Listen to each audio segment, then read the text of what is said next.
Testemunho de um jovem que encontrou direção após um sonho. Era uma tarde de sábado e o irmão João Carlos, então com 24 anos, sentou-se no banco da praça perto de sua casa, olhando para o chão, as mãos entrelaçadas, o coração pesado. Havia semanas que ele orava, buscando a Deus com sinceridade, mas as respostas pareciam distantes. Ele havia terminado o ensino médio há 2 anos, mas não conseguia um emprego fixo. Trabalhava aqui e ali, fazendo bicos de entregador, ajudante de pedreiro, qualquer coisa que aparecesse para ajudar em casa. Porém, o que mais o afligia não era apenas a falta de dinheiro, mas a incerteza sobre o futuro. João Carlos havia sido criado na congregação cristã no Brasil desde criança. Seus pais eram fiéis, e ele sempre os acompanhava aos cultos. Mas à medida que foi crescendo, as dúvidas começaram a surgir. Será que Deus realmente tem um plano para mim? Será que eu estou no caminho certo? Ele via os amigos seguindo carreiras, entrando na faculdade, enquanto ele parecia estar parado, sem rumo. Uma noite, após mais um dia de trabalho exaustivo, ele chegou em casa, lavou o rosto e se ajoelhou ao lado da cama. Não eram palavras elaboradas que saíam de seus lábios, mas um clamor sincero. Senhor, o Senhor sabe que eu quero servir a Ti, mas eu não sei o que fazer. Mostra-me o Teu caminho, porque sem a Tua direção, eu não tenho forças para seguir. O sonho que mudou tudo. Naquela mesma noite, João Carlos teve um sonho. Ele se viu em um grande salão, cheio de pessoas, e no centro havia uma porta de madeira escura, simples, mas que chamava sua atenção. Uma voz suave, que ele reconheceu como sendo do Senhor, disse: "Entre." Ele se aproximou e ao tocar a maçaneta a porta se abriu. Do outro lado não havia um caminho claro, mas uma luz brilhante que o envolveu. Quando acordou, ainda sentia a paz daquele momento. Não era um sonho comum, era uma direção. No domingo seguinte, durante o culto, enquanto o irmão que presidia falava sobre a importância de confiar em Deus mesmo quando não entendemos seus caminhos, João Carlos sentiu o coração arder. Ele lembrava-se do sonho e daquela porta. Será que Deus está me chamando para algo específico? A oportunidade que chegou. Na semana seguinte, um irmão da congregação, dono de uma pequena oficina mecânica, aproximou-se dele após o culto e perguntou: "João Carlos, você já pensou em aprender mecânica? Preciso de um ajudante, e se você tiver interesse, posso te ensinar." João Carlos ficou surpreso. Nunca havia pensado nisso antes, mas algo dentro dele disse: "Esta é a porta." Ele aceitou o convite e começou a trabalhar na oficina. Não era fácil. As mãos doíam, as ferramentas eram pesadas, e ele ainda estava aprendendo. Mas à noite, ao chegar em casa, ele orava: "Senhor, se foi o Senhor que abriu esta porta, me dá forças para passar por ela." Com o tempo, João Carlos foi aprendendo e o dono da oficina, vendo seu empenho, começou a confiar nele com mais responsabilidades. Um dia, após alguns meses, o irmão disse: "João Carlos, você tem jeito para isso. Se quiser, posso te ajudar a fazer um curso técnico. Acho que você pode ir longe." A confirmação da fé. Mas a maior confirmação veio quando, certo dia, um cliente da oficina, ao ver o trabalho cuidadoso de João Carlos, perguntou: "Você é cristão?" "Sim, sou da congregação cristã no Brasil", respondeu ele, surpreso. "Eu também já frequentei a congregação quando era jovem", disse o homem, "mas me afastei. Ver você trabalhando com honestidade sem reclamar, me fez lembrar daqueles tempos." João Carlos não perdeu a oportunidade. Com simplicidade convidou o homem para voltar aos cultos. Alguns domingos depois, aquele homem estava sentado nos bancos da congregação, e não demorou muito para que ele também se batizasse nas águas em nome de Jesus Cristo para perdão dos pecados. A multiplicação da bênção. Hoje João Carlos não é mais um jovem perdido. Ele se tornou um mecânico habilidoso, tem seu próprio negócio e, acima de tudo, serve a Deus com alegria. Ele visita os irmãos, ajuda na obra do Senhor e, sempre que pode, compartilha seu testemunho com outros jovens que, como ele, sentem-se sem direção. Deus não nos promete um caminho sem dificuldades, ele costuma dizer, mas ele promete estar conosco em cada passo. Se eu tive dúvidas, se eu me senti perdido, hoje sei que ele nunca me abandonou. A porta que ele abriu não era para um emprego qualquer, mas para um propósito: servir a ele e ser bênção na vida de outros. Uma exortação final. Se você está passando por um momento de incerteza, se parece que as portas estão se fechando, não desanime. Deus conhece o seu coração. Ele não te deixará sem direção. Como está escrito em Isaías 41:13. "Porque eu, o Senhor teu Deus, te tomo pela tua mão direita e te digo: não temas, eu te ajudo." João Carlos aprendeu que a obra que Deus começa, ele termina.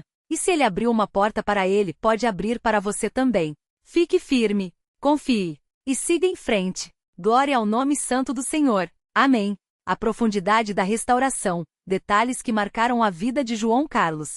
A história de João Carlos não terminou com seu batismo ou com a estabilidade financeira. Foi apenas o começo de uma jornada onde Deus, passo a passo, foi revelando seu propósito em cada detalhe. Muitas vezes, nos relatos rápidos, perdemos a riqueza dos pequenos milagres que acontecem no dia a dia de quem decide ficar firme. Por isso, é importante contar como Deus trabalhou nos bastidores, naqueles momentos que só quem passa entende. A luta silenciosa, o tumor e a fé que não desistiu. Quando João Carlos recebeu o diagnóstico do tumor, o médico foi claro: é uma massa de tamanho considerável. Vamos precisar de cirurgia, e mesmo assim, não há garantias. Ele lembra que, ao sair do consultório, sentiu o chão sumir debaixo dos pés. Não era medo da morte, era medo de não ver a obra de Deus se completar em sua vida. Senhor, o que o Senhor quer de mim? Foi tudo que conseguiu balbuciar naquela noite, ajoelhado ao lado da cama. Mas Deus não responde sempre com palavras. Às vezes, ele responde com pessoas. Na semana seguinte, durante um culto de oração, um irmão mais velho, que nem sabia do diagnóstico, se aproximou e colocou a mão em seu ombro. Irmão, Deus me colocou no coração para orar por você. Não sei o que está acontecendo, mas Ele está dizendo que vai te sustentar. João Carlos não contou a ninguém sobre o tumor naquela noite. Mas aquela palavra foi como um bálsamo. Ele continuou frequentando os cultos, mesmo nos dias em que a dor era tão forte que mal conseguia se levantar. Os exames seguintes começaram a mostrar algo inesperado. A massa está diminuindo, disse o médico surpreso, após 3 meses de acompanhamento. Isso não é comum. Alguma coisa está acontecendo. João Carlos sorriu internamente. Ele sabia o que estava acontecendo. Não era medicina, não era o acaso. Era Deus, trabalhando de maneira que só ele poderia fazer. Médico, o senhor acha que isso é possível? Perguntou, já sabendo a resposta. Na medicina, não. Mas se o senhor acredita em milagres, o médico deu de ombros, sem jeito. O tumor desapareceu completamente em menos de 1 ano. Sem cirurgia, sem quimioterapia. Apenas fé, oração e a mão de Deus. 2. O jovem que voltou, um encontro que mudou 2 vidas. A história do jovem que João Carlos encontrou na oficina não foi um mero detalhe. Foi uma prova de que Deus usa nossas lutas para abençoar outros. Esse rapaz, Rafael, tinha apenas 19 anos e já estava afundado em dívidas, vícios e uma sensação de que Deus nunca o ouvia. Ele havia sido criado na igreja, mas, depois que seus pais se separaram, desistiu de tudo. Deus não liga para gente como a gente, João. Ele disse certa vez, enquanto consertavam um carro. Se ele existisse, não teria deixado minha família se destruir. João Carlos não discutiu. Não falou de teologia, não citou versículos. Apenas contou sua própria história. Eu também achei que Deus tinha me abandonado. Mas sabe de uma coisa? Ele nunca desistiu de mim, mesmo quando eu desisti dele. Rafael ouvia, mas o coração ainda estava duro. Até que em um domingo João Carlos o convidou para ir à igreja.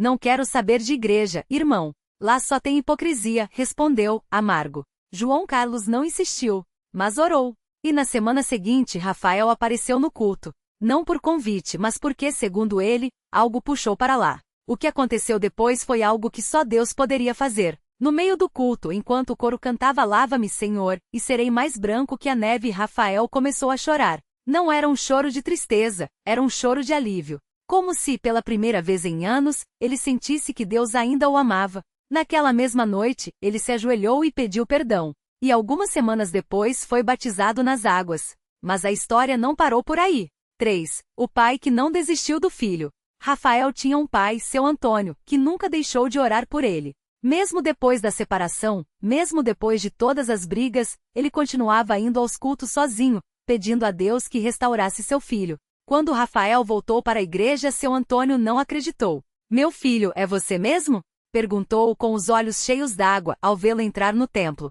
Rafael abraçou o pai. E aquele abraço selou não só a reconciliação entre eles, mas o início de uma nova história. Pouco tempo depois, seu Antônio teve um sonho. No sonho, ele via Rafael sendo batizado, e uma voz dizia: assim como ele voltou, você também será restaurado. Ele não entendeu na hora, mas Deus estava preparando algo maior. Em uma campanha evangelística, seu Antônio, que há anos só ia à igreja por obrigação, sentiu o Espírito Santo tocar seu coração de uma forma que nunca havia sentido antes. Naquela noite, ele se levantou e pediu para ser batizado. E quem o batizou? seu próprio filho, Rafael. Aquele momento foi tão poderoso que muitos irmãos choraram. Não era só a história de um pai e um filho, era a prova de que Deus restaura famílias, quebra maldições e usa até as nossas piores quedas para sua glória. 4. A obra que continua, João Carlos hoje. Hoje João Carlos não é apenas um mecânico. Ele é um servo de Deus que entende que a bênção não é só para si, mas para ser multiplicada. Ele visita irmãos doentes, levando não só palavras de ânimo, mas o testemunho de que Deus cura. Ele participa das campanhas evangelísticas, falando especialmente para jovens que, como ele, se sentem sem rumo. Ele e Rafael agora trabalham juntos na oficina, e todo sábado à tarde, eles fecham mais cedo para irem visitar alguém que precisa de ajuda. Uma das coisas que mais marca quem conhece João Carlos é a sua humildade. Eu não sou ninguém especial, ele costuma dizer. Deus só usou um homem quebrado para mostrar que ele é fiel. 5. Lições que ficam. O que aprendemos com essa história? Deus não desiste de ninguém. João Carlos já tinha desistido de Deus, mas Deus nunca desistiu dele. Mesmo quando estamos no fundo do poço, Ele está trabalhando para nos trazer de volta. 2. As provas têm um propósito. A crise financeira o levou a confiar em Deus de verdade. O tumor o ensinou a orar com fé, mesmo sem ver a resposta imediata. O encontro com Rafael mostrou que Deus usa nossas lutas para abençoar outros. 3. A restauração vem em etapas. Não foi tudo de uma vez. Primeiro o emprego. Depois a cura. Então o chamado para servir. E por fim, a multiplicação da bênção na vida de Rafael e seu Antônio. Deus não costuma fazer tudo de uma vez, porque Ele quer que aprendamos a confiar nele em cada passo. 4. O perdão é a chave da restauração. João Carlos precisou perdoar a si mesmo por ter se afastado. Rafael precisou perdoar Deus, ou o que achava que Deus tinha feito. Seu Antônio precisou perdoar o filho e se perdoar por não ter sido o pai que queria ser. Sem perdão, não há restauração verdadeira. 6. Um diálogo que marca, quando Deus fala no silêncio. Certa vez, um jovem lhe perguntou: João, como você soube que Deus estava com você nos momentos mais difíceis?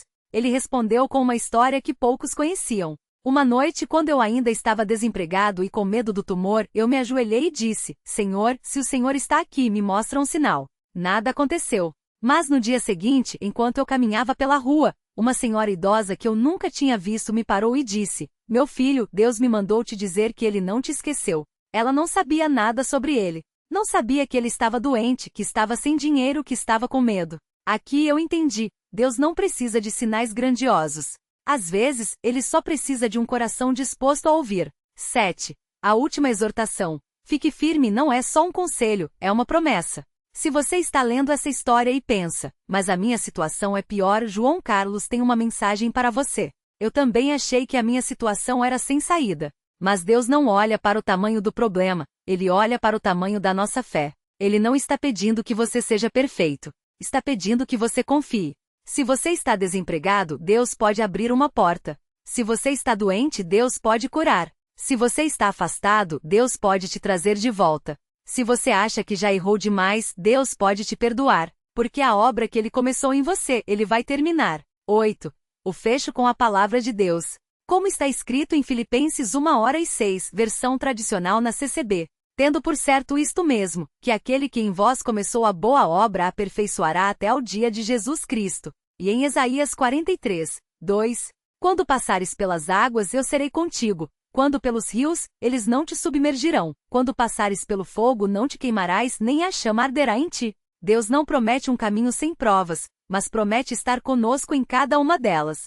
9. Um convite final. E você onde está? Se você está com medo do futuro, lembre-se de João Carlos sem emprego, mas com Deus. Com o coração partido, lembre-se de Rafael e de um pai que nunca deixou de orar. Doente ou desanimado, lembre-se do tumor que Deus fez desaparecer sem medicina. Deus não mudou. O que Ele fez por eles, Ele pode fazer por você. Fique firme, confie e siga em frente. Glória ao nome santo do Senhor. Amém.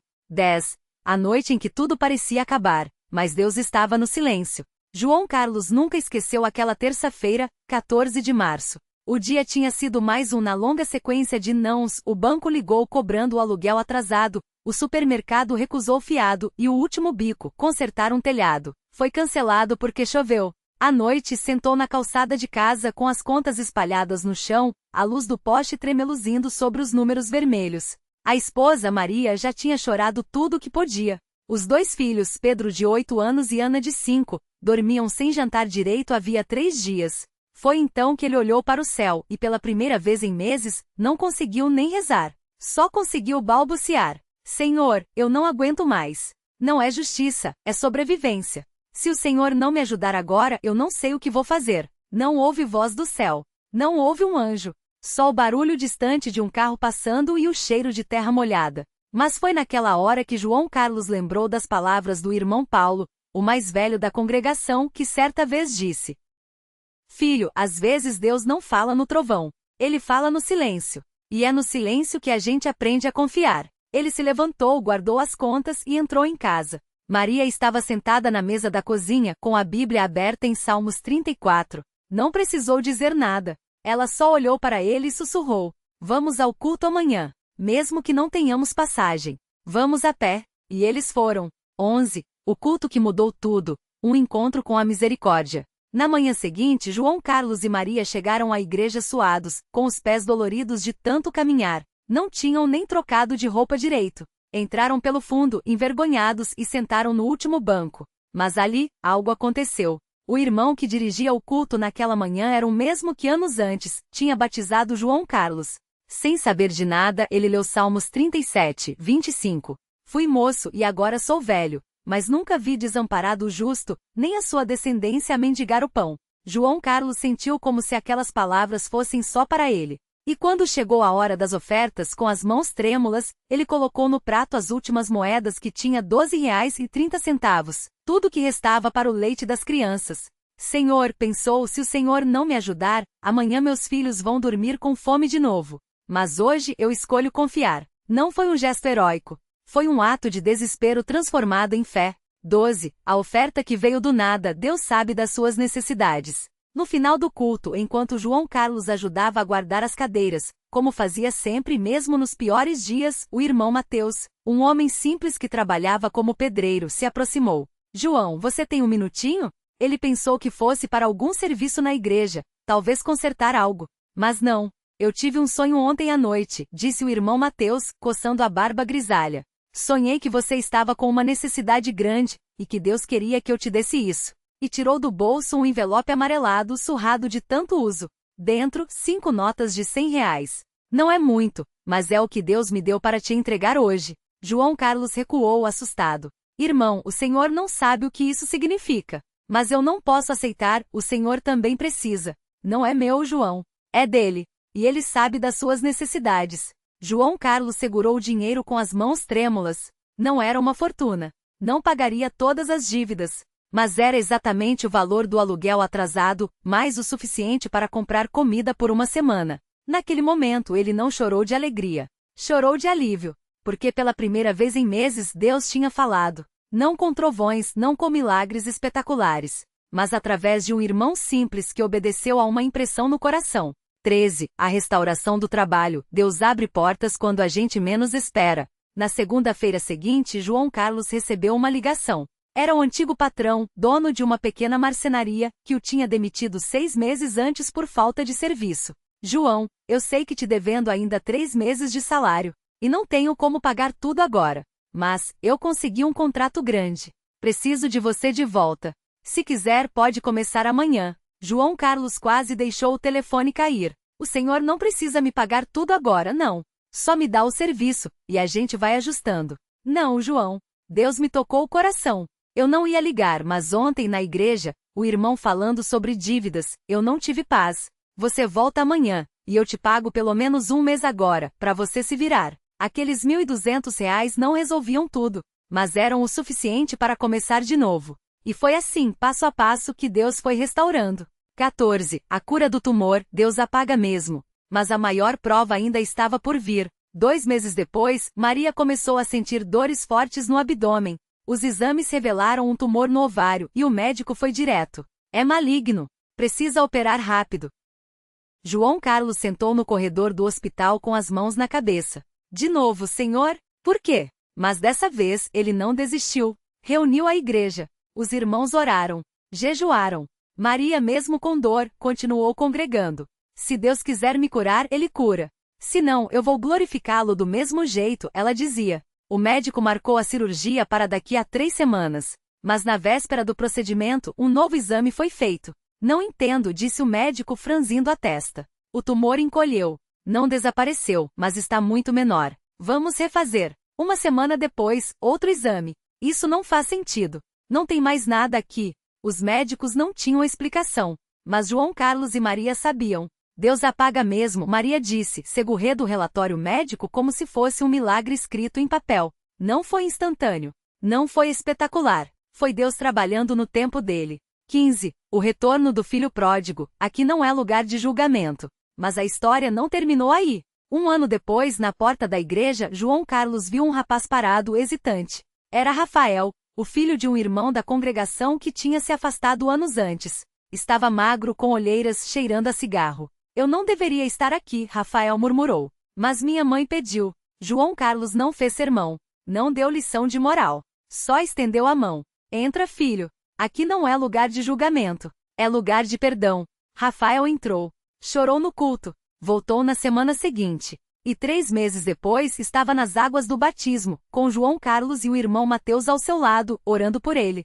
Se Deus pode me perdoar depois de tudo que eu fiz, Rafael disse depois, ele pode perdoar qualquer um. 16. A multiplicação da bênção. Deus não nos abençoa só por nós. Hoje João Carlos não é rico, não é famoso. Mas seu antigo patrão se converteu depois de ver a mudança em sua vida. Rafael agora é cooperador e já levou seu próprio pai, que há 20 anos não pisava numa igreja, ao batismo. Maria dá estudos bíblicos para mulheres na comunidade. Pedro e Ana crescem na fé, sabendo que Deus proveu até quando não havia nada. E toda vez que alguém pergunta como ele conseguiu superar tudo, João Carlos responde: não foi eu, foi Deus. Ele só pediu uma coisa, que eu ficasse firme, mesmo quando não via saída, mesmo quando tudo dizia para desistir. 17. A lição final. A obra que ele começou, ele termina. Se você está lendo isso hoje e pensa: minha dívida é maior, minha doença é pior, meu erro foi imperdoável, João Carlos tem uma mensagem para você. Deus não olha para o tamanho do seu problema. Ele olha para o tamanho da sua fé. Ele não está pedindo que você seja perfeito. Está pedindo que você confie. Se você está desempregado, Deus pode abrir uma porta. Se você está doente, Deus pode curar. Se você está afastado, Deus pode te trazer de volta. Se você acha que já errou demais, Deus pode te perdoar, porque a obra que ele começou em você, ele vai terminar. 18. A palavra que não falha. Como está escrito em Filipenses 1:6, na versão que a CCB usa. Tendo por certo isto mesmo, que aquele que em vós começou a boa obra aperfeiçoará até ao dia de Jesus Cristo. E em Isaías 41:10. Não temas, porque eu sou contigo. Não te assombres, porque eu sou teu Deus. Eu te fortaleço e te ajudo, e te sustento com a minha destra fiel. Deus não promete um caminho sem provas, mas promete estar conosco em cada uma delas. 19. O convite. E você onde está? Se você está com medo do futuro, lembre-se de João Carlos sem emprego, mas com Deus. Com o coração partido, lembre-se de Maria e do tumor que Deus fez desaparecer. Doente ou desanimado, lembre-se de que Deus ainda opera milagres, mesmo que não sejam espetaculares. Afastado, lembre-se de Rafael que voltou e hoje serve a Deus. Deus não mudou. O que ele fez por eles, ele pode fazer por você. Fique firme. Confie. E siga em frente, porque o Senhor não desampara os que o buscam. Salmos 9:10. Glória ao nome santo do Senhor. Amém.